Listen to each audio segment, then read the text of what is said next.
Hello, everybody, and welcome or welcome back to the second shelf and to another recent reads on Sundays. On Sunday, in which I discuss my weekly video, in which I discuss the books that I finished or still reading or started.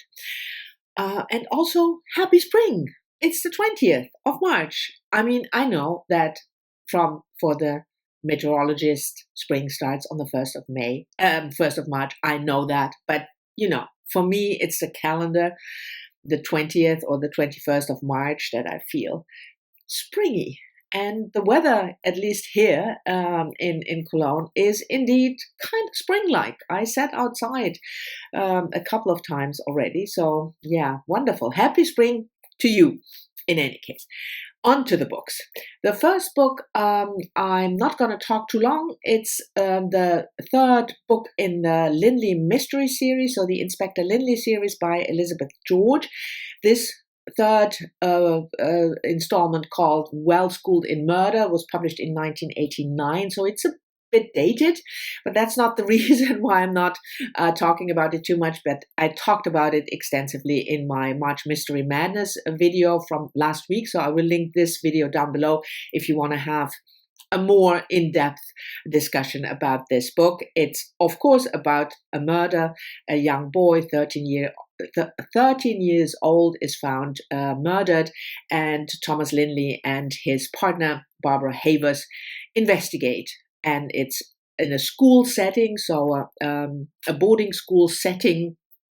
And we are also visiting Linley's past because one of the teachers there at that boarding school is an old schoolmate of Linley's from Eton. And then plot ensues from there. So that's what I want to say. I enjoyed it. There were a couple of things that really irked me. But overall, it was a fast-paced, enjoyable read. I want to say, though, if you are thinking of picking up Elizabeth George and the Linley series, you might think, oh, it's because an aristocratic inspector and, the countryside, it's cozy. It's not cozy mysteries. They are quite dark. So if you are not in for that, then the Linley Mysteries is probably not your cup of tea. But I'm really enjoying it. And I think I read this, by the way, I forgot to mention, I read this with Heidi from My Reading Life. And I think we will continue with this series together, slowly but surely. The next book is a non-fiction book, and I read this for the Book Naturalist Book Club, also run by Heidi and together with Doris from My Reading All the Books. It's Heidi from My Reading Life and Doris from All the Books. And that is Spineless by Julie Burwald, which was published, some things never change, not even if it's spring, 2017. This is a combination of a little bit of a memoir.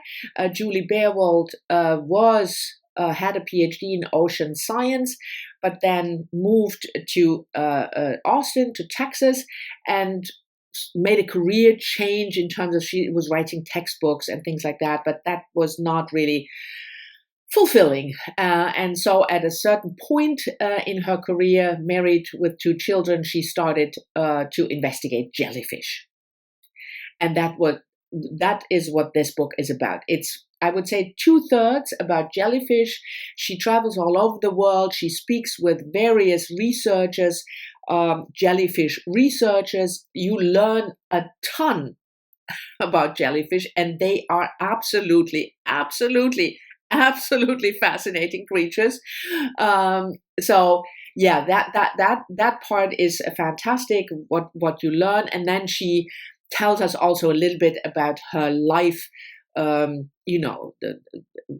college, university, and the travels she made in order to investigate the jellyfish. That is sort of the third part. So it's, I would say, 2/3 jellyfish investigation and about those fabulous creatures, and then the rest, the third that is left, is partly memoir, partly travelogue.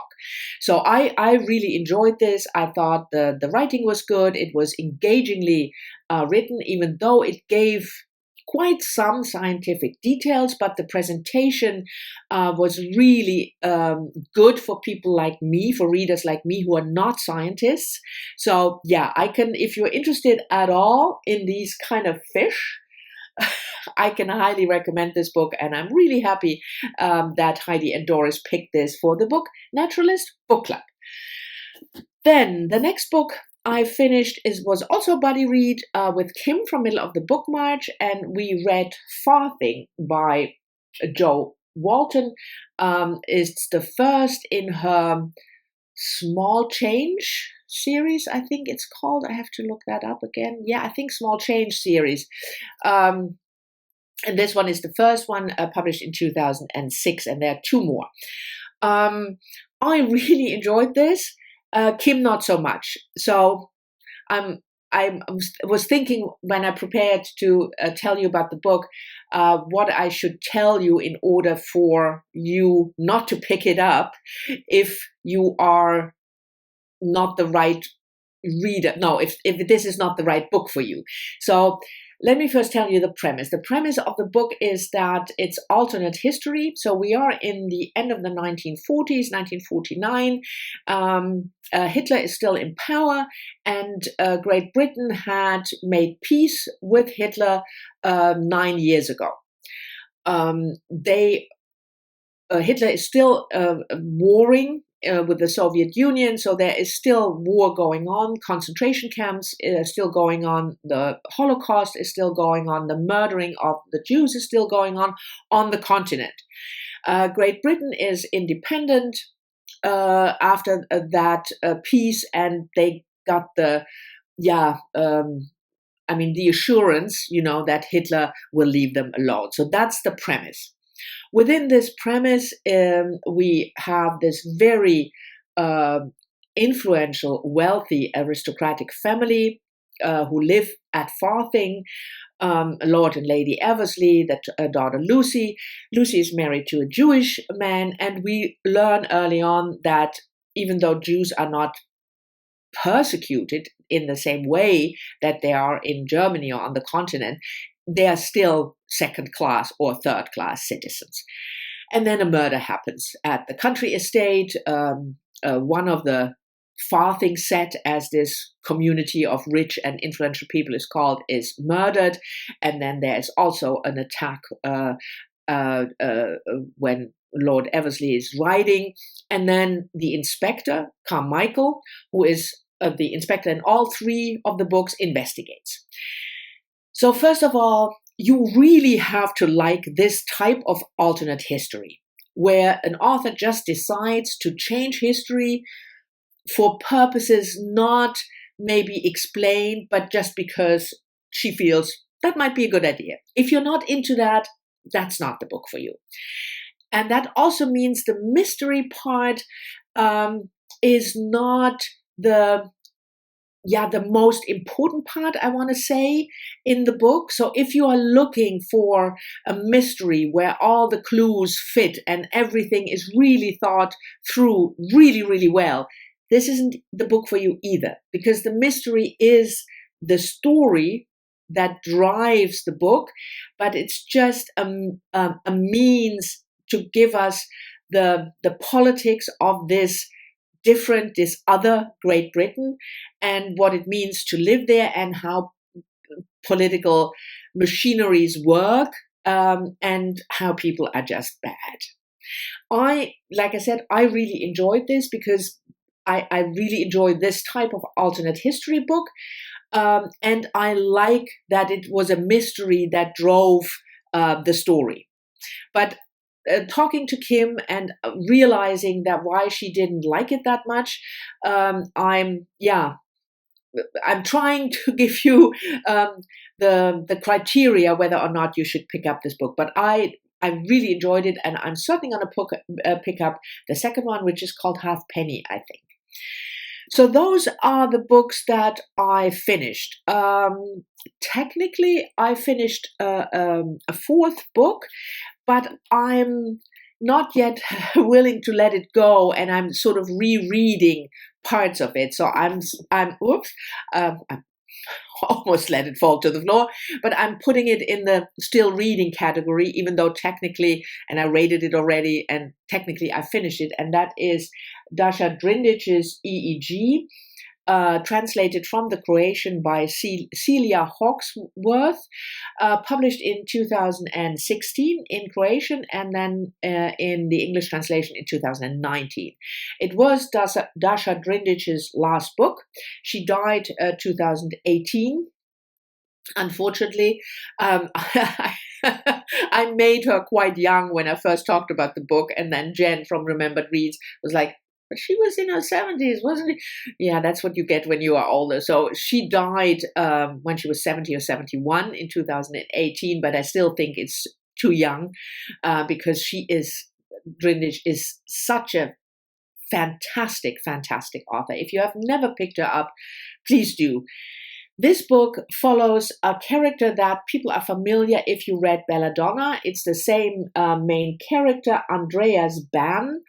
And you don't have to read Belladonna first, but if you have read Belladonna, the first sentence, the opening, will probably make you chuckle a little bit because you know how Belladonna ended. But again, it's the same character, and it's kind of the alter ego, Dasha Drindic's alter ego, and it's hard to describe the book. It's called a novel, but there is not really a plot. There is a lot of story, but there is not a plot that you might expect in a novel. It's more, if you like the Austrian author Siebold, that type of book it is. So we follow a Ben while he is investigating the state of his country and the past, especially during National Socialism and the people who died. And he is looking at chess players who died because he plays chess. So it's in German we would say Bestandsaufnahme, which means do you write down the state of affairs of Europe after the Second World War and what happened in the Second World War. And there are real characters. So, I mean, not real characters. There are real people who actually lived mentioned in this book, like the whole list of chess players who died in concentration camps and things like that. And then you have this fictional family history of Andreas Ban. It's not an easy book, to read, not only because it's about horrible things, but because it's quite, I don't want to say fragmented, but it's sort of like a fan. It fans out through history. But I thought it was brilliant.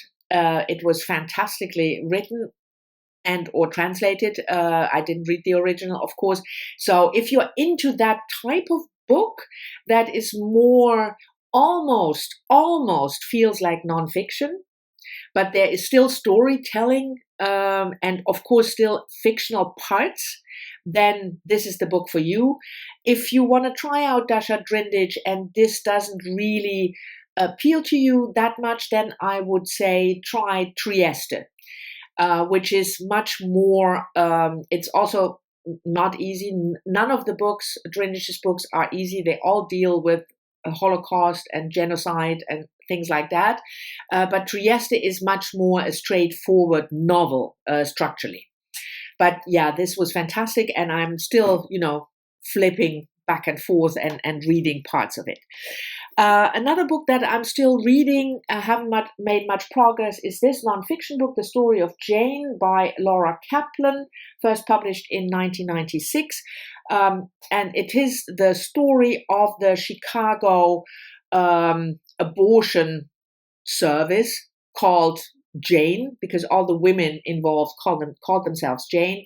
And before, in the late 1960s and early 1970s, before Roe v. Wade, this organization provided help for women who wanted to have an abortion because abortion was illegal. So this organization had contacts with doctors who were willing to perform abortions, and they helped women find these doctors, but also they help them financially. So I'm still reading that. And then, there are two books that I'm just about to start. The first one is another nonfiction book by Lola Olufemi, Feminism Interrupted, published last year. Again, I have to look it up.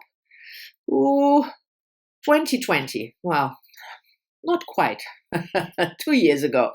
A slim little book by this Black feminist writer and organizer from London, and I would add a young Black feminist organizer from London, and she investigates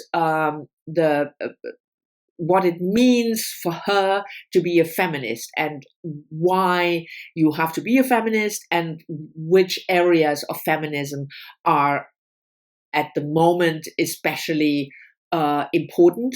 Violence against women, abortion rights, these type of things. They are short little chapters, and I'm reading this with Kathleen from Kathleen Ann, and especially we are reading a lot. We are always reading feminist literature together, but we are also very interested in the younger generation. Kathleen is younger than me, but we are sort of the same generation. So somebody who is definitely, daughter, if not granddaughter age, we are really interested. So we will start this next week as soon as Kathleen gets her library copy. And the other book is also a buddy read, and this time with Adam from Memento Mori. I will, as always, leave his Instagram handle in the description box because he's not, as you know, no longer on YouTube. And we started yesterday our reading of Le Guin. We are slowly making our way through Le Guin's complete work, and we read Malafrena, the first novel that she wrote. She published then in the 70s, and now we are reading the stories, so the Orsinian stories, and we started yesterday. First check-in will be on Tuesday. It's, I think, 10 stories or something. Malafrena didn't wow us, and we are hoping that the stories will just be, fantastic. I mean, probably not all of them if you have 10 stories, but we really would want something good from Le Guin, because Malafrena was just not it. So fingers crossed for that. So that's all the books that I've read. I'm still reading, and I've started. Thank you very much for watching. I hope you've enjoyed it. As always, I'm very much looking forward to your comments, and I'll see you all soon in the next one.